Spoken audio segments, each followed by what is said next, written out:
This is Eddie Hearn, Matchroom Boxing. You are watching Sporting Icons. You don't need to be anywhere else. Okay, so I'm sure like many of you, we've been looking forward to the announcement for Fight Camp, because last year's Fight Camp, for me, was one of the highlights of the boxing world coming out of the lockdown. Okay, I thought the Fight Camp last year in the Matchroom headquarters was very, very good. Of course, some of the results didn't go the way that I wanted them to, like Dillian Whyte, Alexander Povetkin. But of course, that was on a Fight Camp. It was a pay-per-view fight. The undercard was very good as well. Of course, you had other fights as well, such as Ted Cheeseman versus Sam Eggington, arguably a fight of the year, and quite a few others, okay? It was very, very good. So, of course, now with Eddie Hearn going with DAZN, exclusive with DAZN, this will be DAZN's UK debut for broadcasting UK fights from UK soil. Okay. Now, of course, the price point is £1.99. That's a bit of a talking point for sure. But I think that with the fact that this is going to be DAZN's UK debut, this fight camp, the fact that Eddie Hearn says that this particular fight camp it's taken him quite a few weeks to try and get together, and he's talking about how it's game changed and all that kind of stuff. And I'm thinking, all right, okay, reel me in. This is going to be pretty good then. I'm looking forward to what it is that Matchroom and DAZN are going to put together, because now he's got a huge budget and he can put the kind of fight nights on that he wants to put on without any real restrictions that he was feeling with Sky Sports. This is what Eddie Hearn's been saying. So when the announcement came today for this particular fight camp, the 3 fight nights, I feel a little underwhelmed. There are some good fights on here, okay? But as a whole, I do feel pretty underwhelmed.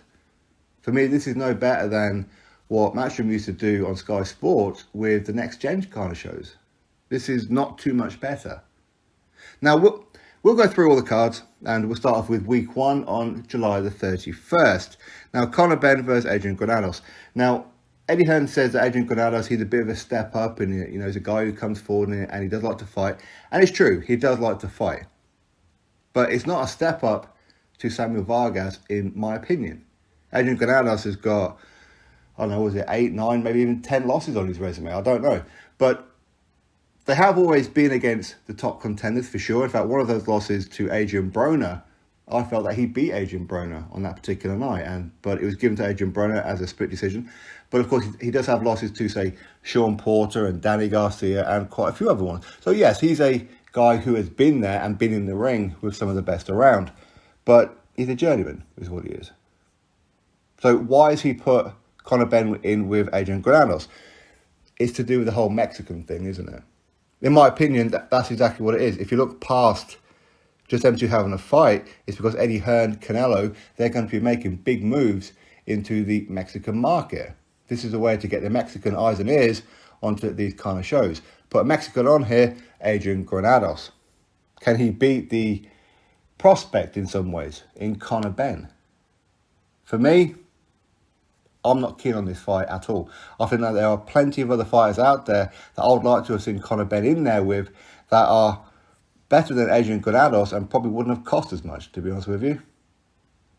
Now, the other fight, Tommy McCarthy versus Chris Billam-Smith. This will be for the European, the Commonwealth, and the vacant British Cruiserweight titles. This is a very good fight. Very, very good fight. I think that this has fight of the night written all over it. Already, so I am actually looking forward to this fight very, very much. The other ones, of course, at Super Welterweight, you get Anthony Fowler. He's going to take on Roberto Garcia. Now, Roberto Garcia, he's got like 40-odd wins and half a dozen losses. But Roberto Garcia, he's a seasoned fighter, that's for sure. But this is a decent step up for Anthony Fowler. But I do feel a little bit underwhelmed because Eddie Hearn has been talking about how Ted Cheeseman versus Anthony Fowler is going to be next. But it's not going to be next, is it? Now, I kind of understand why the British Box Border Control, they've ordered Ted Cheeseman to defend that belt against Troy Williamson, which again is a very, very good fight. But as far as Anthony Fowler is concerned, it's a decent step up for him. Okay, it is. It really is. The other one, Jack Cullen versus Avni Yildirim. I don't have any clue as to why Avni Yildirim, a guy who threw maybe 1, maybe 2 punches against Canelo, is on this show. You're giving him a payday for what? I don't understand. There must be something to do with a contract that he had when he fought Canelo. Maybe he got a special rate to fight Canelo on the understanding he's going to get another fight with Matchroom, win, lose or draw on the zone. Maybe that's why he's there. Jack Cullen, I like Jack Cullen. I think Jack Cullen is a very good fighter. Of course, he's going to be a super middleweight. For me, Anthony Yildirim, he ain't very good. Let's be honest. He should never have been in that ring with Canelo. I mean, he got iced by Chris Eubank Jr. and whatever else. So for me, I don't rate Anthony Yildirim whatsoever.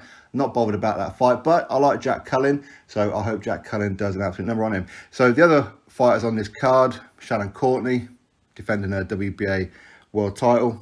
To be honest, I couldn't care less what the hell she does with it. Campbell Hatton, 2-0, so this would be his third fight. I mean, I like Campbell Hatton. Of course, it is very early days, that is for sure. So we'll have to wait and see. And Sandy Ryan will be making her professional debut. So that's the opening card. This is what is going to entice the UK viewers. But, of course, it is £1.99. How much can we really complain about it? Probably not much, really, okay? But I think overall, this card, there's a couple of decent fights on there, that's for sure. Tommy McCarthy against Chris Smith, decent fight. And Anthony Fowler versus Roberto Garcia. The rest of it, in my opinion, is pretty tosh. So week 2, good main event. Kid Galahad versus Jazza Dickens. Of course, this will be a rematch. And of course, for the vacant IBF World Featherweight title. The one that Josh Warrington recently vacated, of course. So this is a rematch where Kid Galahad, of course, he has beaten Jazza Dickens once before. But I like this fight. I really, really like this fight. I like both fighters. I think stylistically, they work very, very well together.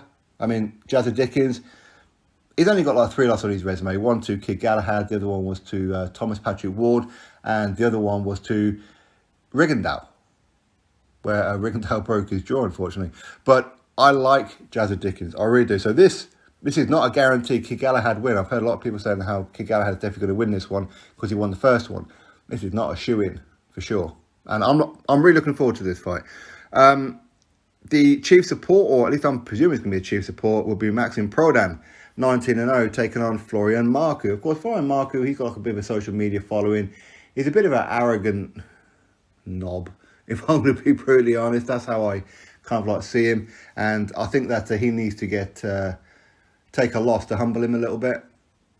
But I understand he's arrogant because that's just part of his character. And of course, he's arrogant because he's been doing the business so far, hasn't he? Of course, a win over Ryan Charlton last time out was a very good win for him.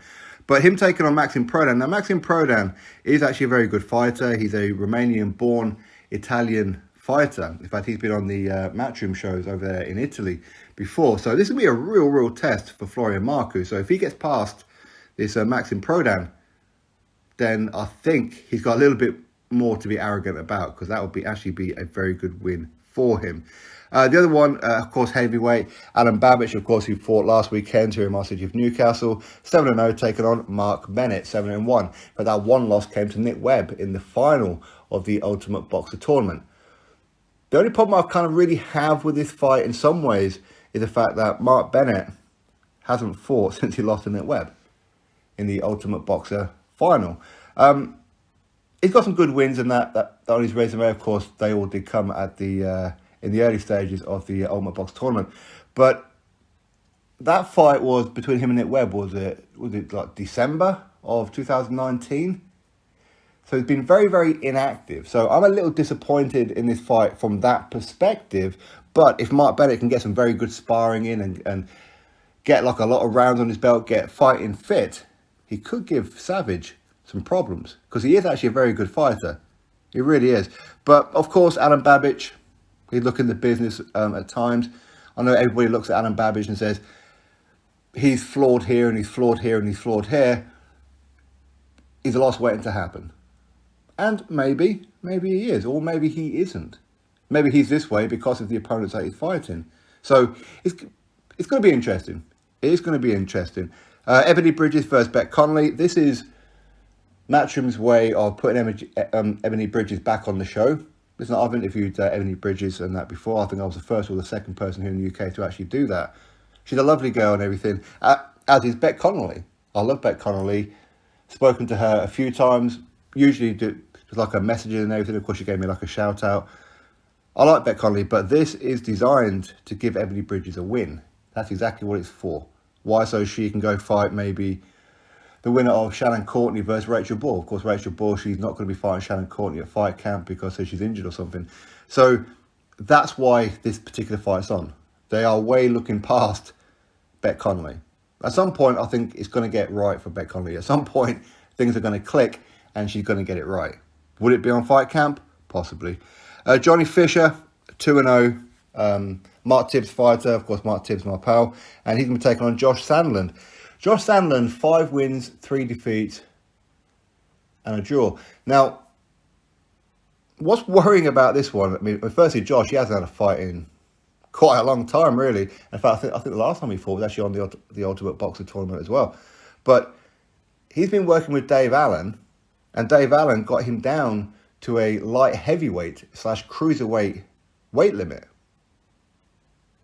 So suddenly now, but bear in mind, this was only a couple of weeks ago.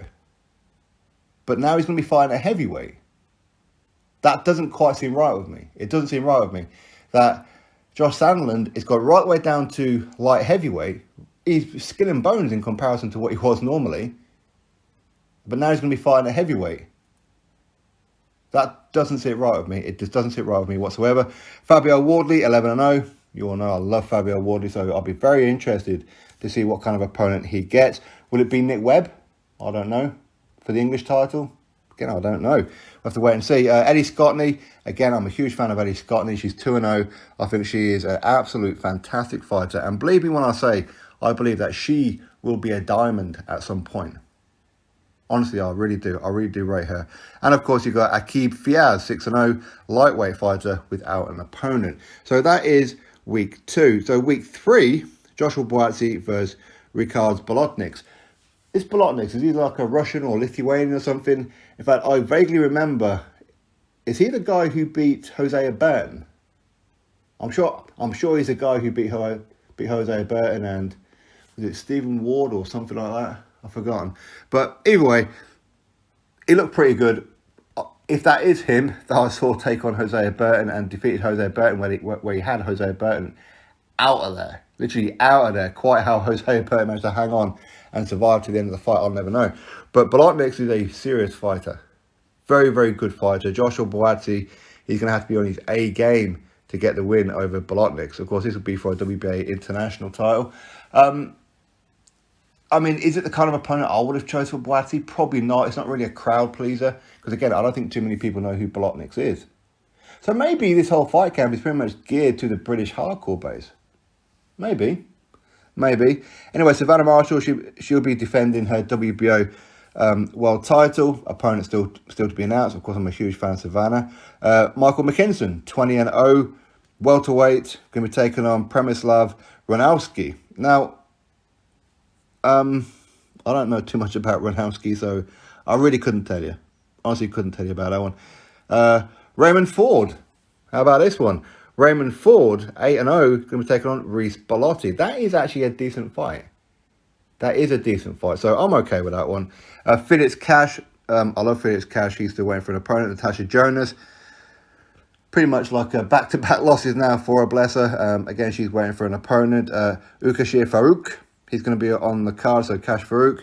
And Ivan Hopi Price is also going to be on this card, again, waiting for an opponent.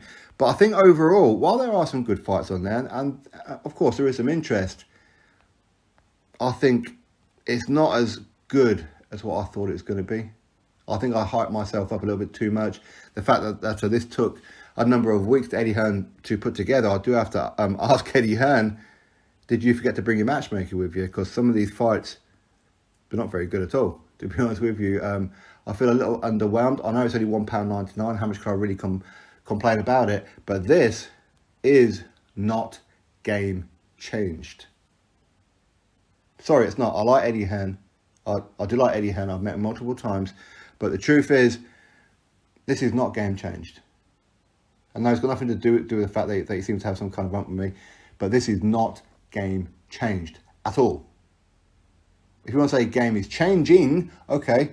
But it's not game changed. This is not a game changed fight card. It's really not. And compared to last year's fight camp, it's tosh, to be honest with you. That's my honest thought on it. It's tosh. Drop your thoughts below. Click thumbs up, subscribe. Catch you on the next video.